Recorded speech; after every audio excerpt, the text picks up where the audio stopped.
आरोग्य चांगलं राखण्यासाठी पालेभाज्या तर खायलाच हव्यात. त्यात ही मेथीची भाजी खूप पौष्टिक आहे. त्यामुळे आहारामध्ये मेथीची भाजी असणं खूप गरजेचं आहे. हिवाळ्यामध्ये भरपूर ताजी मेथीची भाजी अवेलेबल होते. या मेथीची भाजीचे वेगवेगळे प्रकार आपण बनवणार तर आहोतच. पण आज ना अगदी झटपट तयार होणारा, आयत्या वेळेस तुम्ही नक्कीच बनवू शकता असा पदार्थ बनवणार आहोत. जर तुम्हाला कधी भाजी भाकरी बनवायचा कंटाळा आलाच ना, तरी देखील ही रेसिपी अगदी परफेक्ट जाऊ शकते. दुपारच्या जेवणासाठी, संध्याकाळच्या जेवणासाठी किंवा डब्यासाठी सुद्धा परफेक्ट ऑप्शन आहे. आता सगळ्यात आधी ही मेथी स्वच्छ करून घ्यायची, पण यासाठी आपल्याला खूप जास्त देठं घ्यायची नाहीत. फक्त पानं-पानं इथे मी घेतलेली आहेत. नेहमी पालेभाज्या चिरून घेण्याआधी धुवून घ्यायच्यात. आता डायरेक्ट चाळणीमध्ये घेऊन नळाखाली धुण्यापेक्षा अशा पद्धतीने भरपूर पाणी घ्यायचं आणि यामध्ये ही मेथी धुवून घ्यायची. म्हणजे कमी पाणीसुद्धा लागतं आणि याचबरोबर हे पाणी तुम्ही पुन्हा झाडांना ओतू शकता. अशा पद्धतीने तुम्ही पाणीसुद्धा वायाला घालवणार नाही आणि आपली मेथीसुद्धा व्यवस्थित धुवून होईल. तर तुम्ही इथे बघू शकता भरपूर कचरा किंवा भरपूर यामधली माती खाली निघालेली आहे. याच पद्धतीने आणखीन एकदा ही मेथी मी स्वच्छ धुवून घेते. मेथी मी स्वच्छ धुवून घेतली. एका चाळणीमध्ये निथळण्यासाठी ठेवलेली आहे, कारण आपल्याला खूप जास्त पाणीसुद्धा यामध्ये नको आहे. सध्याला ही मेथी साईडला ठेवूयात आणि एक छोटंसं वाटण तयार करून घेऊ. वाटण करण्यासाठी इथं मी काही साहित्य घेतलेलं आहे. यामध्ये मी घेतलेलं आहे 2 हिरव्या मिरच्या, अर्धा इंच आल्याचे तुकडे, 7 ते 8 लसणाच्या पाकळ्या, 1 चमचा भरून जिरं घेतलं आहे आणि 1.5 चमचा मी इथं अख्खे धने घेतलेले आहेत. आता याची ओबड-धोबड अशी पेस्ट तयार करून घेऊयात किंवा याऐवजी तुम्ही खलबत्त्यामध्ये कुटून घेतलं तरीसुद्धा खूप छान स्वाद येईल.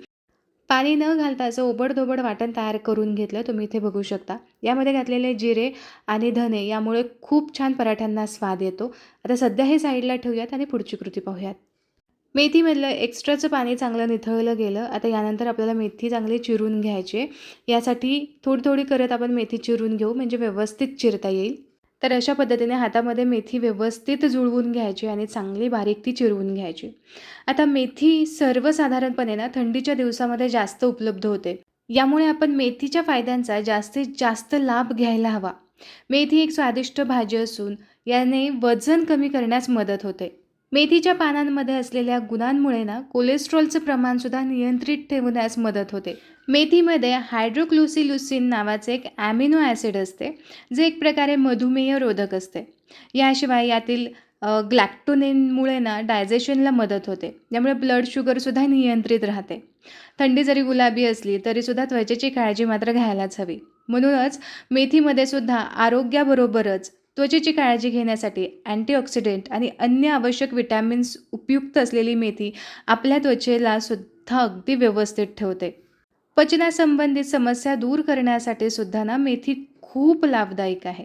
म्हणूनच आयुर्वेदामध्ये मेथीला औषधाचा दर्जा मिळालेला आहे. बोलता बोलता इथे छान बारीक अशी मेथी मी चिरून घेतलेली आहे. आता अशाच पद्धतीने उरलेली सगळी मेथी इथे मी चिरून घेतली आहे. तुम्ही इथे बघू शकता मस्त बारीक चिरून झालेली आहे. आता ही एका भांड्यामध्ये आपण ट्रान्सफर करून घेऊ. चिरून घेतलेली संपूर्ण मेथी मी परातीमध्ये काढून घेतलेली आहे. आता यामध्येच घालूयात बारीक चिरून घेतलेली कोथिंबीर. कोथिंबिरीमुळे ना पराठ्याला मस्त खुसखुशीतपणा येतो. आता याचबरोबर यामध्ये इतर साहित्य घालूयात. तर सगळ्यात आधी आपण घालणार आहोत अर्धा चमचा हळद. याचबरोबर इथे मी घेतलेला आहे 1 चमचा भरून ओवा. तर ओवा हातावरती छान चोळून घालायचा, म्हणजे याचा स्वादसुद्धा खूप छान येतो. सध्या थंडीचे दिवस आहेत. शरीराला भरपूर उष्णतेची गरज असते. यासाठी आपण एक मोठा चमचा भरून तीळ यामध्ये घालणार आहोत आणि याचबरोबर यामध्ये घालूयात चवीप्रमाणे मीठ. आता याचबरोबर जे वाटण आपण तयार करून घेतलं होतं ते संपूर्ण वाटण आपल्याला यामध्ये घालायचं आहे. हे जे वाटण आहे तेच इतकं फ्लेवरफुल आहे. यामुळे इतर कुठलाही मसाला घालायची अजिबातच गरज पडत नाही. घातलेलं हे सगळं साहित्य चांगलं एकजीव मिक्स करून घ्यायचं आणि याचबरोबर एकदा हे सगळं साहित्य मिक्स झालं की यानंतर हलकीशी ही मेथी जी आहे ती थोडीशी अशी कुस्करून घ्यायची. यामधलं असणारं जे मॉइश्चर किंवा पाणी आहे ते थोडंसं रिलीज करून घ्यायचं. मीठ घातल्यानंतर जसं-जसं तुम्ही हे मिक्स करत जाल ना, तसं-तसं ऑटोमॅटिक मेथी पाणी रिलीज करतेच. तर इथे तुम्ही बघू शकता हाताला भरपूर मेथीचं पाणी लागलेलं आहे आणि हे पहा या पद्धतीने आपल्याला ही मेथी थोडीशी कुस्करून घ्यायची. हे पहा भरपूर यामध्ये पाणी जे असतं ते रिलीज होतं. मेथी चांगली कुस्करून झाली की यामध्ये आपण पिठं घालणार आहोत. तर सगळ्यात आधी मी इथं 1 कप भरून ज्वारीचं पीठ घेतलेलं आहे. पिठं सगळी व्यवस्थित मोजूनच यामध्ये घालायची आहेत आणि पिठं घालताना ही चांगली चाळून घालायची. आणि इथे अजून अर्धा कप मी ज्वारीचं पीठ घेतलं, हे सुद्धा चाळून घेऊयात. तर टोटल मी इथे 1.5 कप भरून ज्वारीचं पीठ घेतलेलं आहे. ज्वारीचं पीठ चाळून झालं की यामध्ये आपल्याला अर्धा कप भरून गव्हाचं पीठसुद्धा घ्यायचं आहे. गव्हाच्या पिठामुळे व्यवस्थित बाइंडिंग येते, यामुळे आवश्यक वापरा. याचबरोबर पराठ्याला छान खुसखुशीतपणा यावा यासाठी मी इथं पाव कप भरून बेसन पीठ घेतले.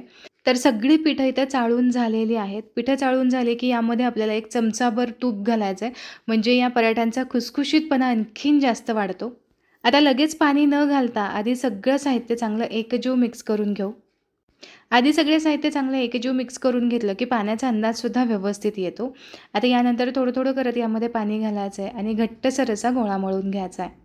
आणि इथे तुम्ही बघू शकता मस्त घट्टसर असं पीठ मी मळून घेतलेलं आहे. सुरुवातीलाच आपल्याला थोडंसं जास्त घट्ट ठेवायचं आहे, कारण यामध्ये आपण ज्वारी घातलेली आहे, मेथी आहे. मेथी बरंचसं पाणी रिलीज करत राहते, यामुळे हे पीठ जे आहे ते कालांतरानंतर आणखीन थोडंसं पातळ होतं. यासाठी सुरुवातीला थोडंसं घट्टच ठेवायचं आहे.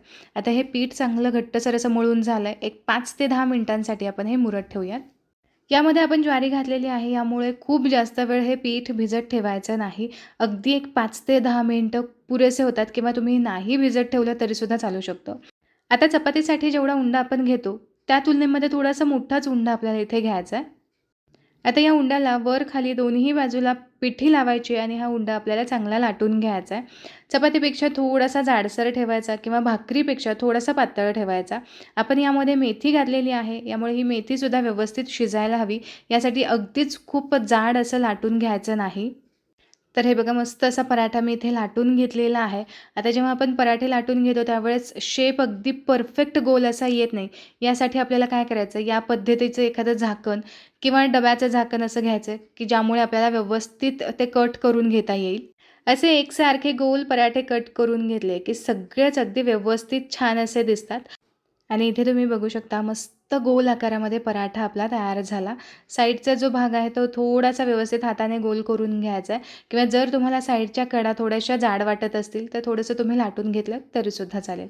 पराठा लाटून झाला की यावरती छान असे तीळ लावून घ्यायचे, आणि हे तीळ सेट करून घेण्यासाठी थोडंसं हे लाटून घ्यायचं, म्हणजे तीळ अगदी व्यवस्थित असे सेट होतात.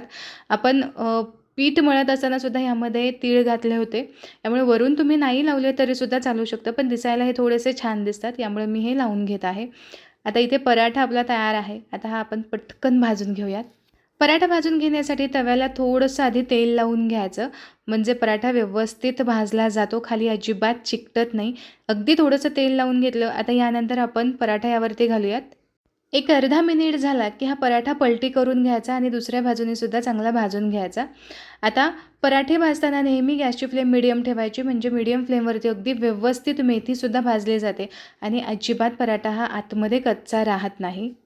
आणखीन एक अर्धा मिनिटाने दुसरी साईडसुद्धा पलटी करून घ्यायची आणि या साईडला सुद्धा छान तेल लावून घ्यायचं, म्हणजे अगदी खरपूस अशी ही भाजली जाते. तेलाऐवजी तुम्ही बटर किंवा तुपाचा सुद्धा इथे वापर करू शकता. हलकासा दाब देत उलटपलट करत हा पराठा आपल्याला चांगला भाजून घ्यायचा आहे. आणि हे घ्या, दोन्ही साईडने मस्त खरपूस असा हा पराठा भाजला गेलेला आहे. आता यानंतर हा पराठा अशा पद्धतीने एका जाळीवरती काढून घ्यायचा, म्हणजे अजिबात वाफ धरत नाही आणि आहे असा खुसखुशीत राहतो. तर याच पद्धतीने एका वेळेस तुम्ही पराठे भाजून लाटूनसुद्धा घेऊ शकता. अगदी झटपट असे पराठे तयार होतात. तर इथे मस्त खमंग गरमागरम असे पराठे आपले तयार झालेले आहेत. भरपूर पौष्टिक हे आहेत, यामुळे जरूर ट्राय करून पहा. हे पराठे तुम्ही नुसतेच खाऊ शकता, लोण्यासोबत, दह्यासोबत, एखाद्या लोणच्यासोबत खा. शेंगदाण्याची, खोबऱ्याची चटणी किंवा लसणाच्या चटणीसोबत तर अप्रतिम लागते, किंवा माझ्यासारखं जर तुम्हाला उसळ आवडत असेल तर उसळीसोबतसुद्धा खूप स्वादिष्ट लागतात, किंवा एखादी कडधान्याची रसरशीत भाजी असेल तरीसुद्धा हे कॉम्बिनेशन अगदी परफेक्ट जातं.